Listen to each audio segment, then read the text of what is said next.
Greetings and welcome to Crescent Research Center's expert interview series. Today we're taking a closer look at Iran, from rising regional tensions and the future of the nuclear issue to the realities of daily life for millions of Iranians navigating the crisis. It is my pleasure to introduce you our today's guest, Mr. Mohammed Khatibi. Mr. Khatibi, with rising tensions involving the US and regional actors and ongoing disputes over Iran's nuclear program, what is the most likely trajectory over the next month, and what factors will determine the outcome? The situation is really tense, and right now there are ongoing indirect negotiations through Pakistan between Iran and the United States. There are several important issues that are being considered. First of all, the opening of the Strait of Hormuz. What is important is that Iran wants to impose its sovereign right to the strait, and that includes a system of monitoring which payment to Iran is a must. And the United States is rejecting that kind of monitoring. So another important issue is the enriched uranium inside Iran. Around 440 kilograms of enriched uranium is right now under the rubble, according to reports, and the United States want to get all of it out of Iran. However, Iran has endured 20 years of sanctions and it has lost its leader over the peaceful nuclear program. And Iran wants to keep that uranium inside Iran, but it is willing to degrade it to lower enrichment levels, and it wants to keep its enriched uranium for peaceful means, and it wants to continue enriching uranium. However, it wants to offer the United States some concessions, but in a way that it does not hurt Iran's core national interests. Iran may agree to some kind of halt for 3-4 years to show its goodwill, but it will not halt enriching uranium for a long period of time, for example 30 years, 40 years, or stop it completely. And that is because it has lost so much because of that nuclear program, and this is not the right time to let it go.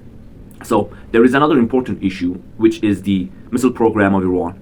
For years, Iran has said that this program is because of the defense, and it seems to be right because the United States has sanctioned Iran and others also, and Iran can't get fighter jets, it can't get sophisticated weapons, and missiles is a way, producing missiles is a way to reduce that dependency on Western weapons. And Iran will keep that capability because of the lack of other types of weapons inside the country. And also, there is another important issue which is trying to be discussed, and Iran is rejecting it, and that is the issue of Iran's allies, Hezbollah, Ansarullah in Yemen, the Iraqi militia, Hashd al-Sha'bi, and Iran says that these are off the table. Thank you, Mr. Hatibi, for the insights. And moving on to the second question, what has changed in Iran since the recent U.S. Israel attack? The United States and Israel thought that with decapitating Iran's leadership, they can achieve huge results such as the regime change. However, we saw that Iran was able to carry out operations against the United States and Israel in just 2 hours. And that is a sign that Iran is still has the capabilities to retaliate.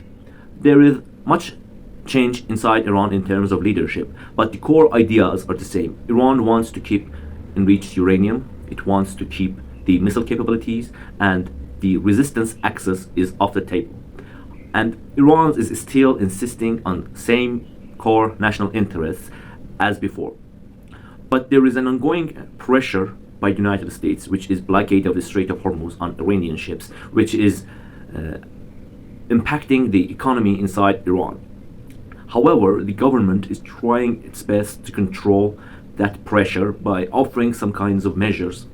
And I think this can't continue for a long time, and Iran may react to heightened economic pressure, and it is still controlling the Strait of Hormuz and keeping it that way because of the blockade. And if the United States stops that blockade against Iran, Iran will reopen the Strait of Hormuz for more ships. Thank you for your answers. Mr. Khatibi, how do you see Iran's everyday life with all the current difficulties and limitations. About the society, Iran is a vast country with different points of view from the people. However, one thing is clear: no one in Iran wants foreign dictates, and no one in Iran wants occupation of its land. And that is a clear message from all of the Iranians. For over 80 days, Iranians are on the streets trying to send one clear message: no to the war and no to the pressures by the United States. This is a symbol of whole country. It may not include whole of the country, but it is a great sign of what people think inside Iran. This is contrary to what opposition groups outside Iran, like Reza Pahlavi, are suggesting.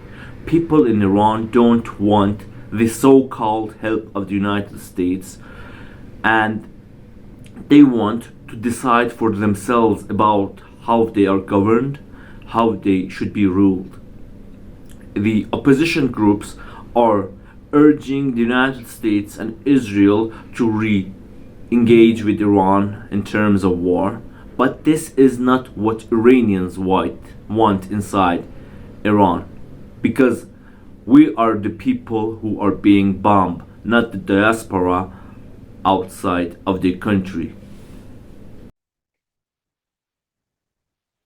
Thank you, Mr. Khatibi, for your insights that helped us to see the picture more clearly, and we appreciate that. And to our audience, I would like to thank you for joining Crescent Research Center's expert interview series. Thank you all, and stay with us for more interesting discussions.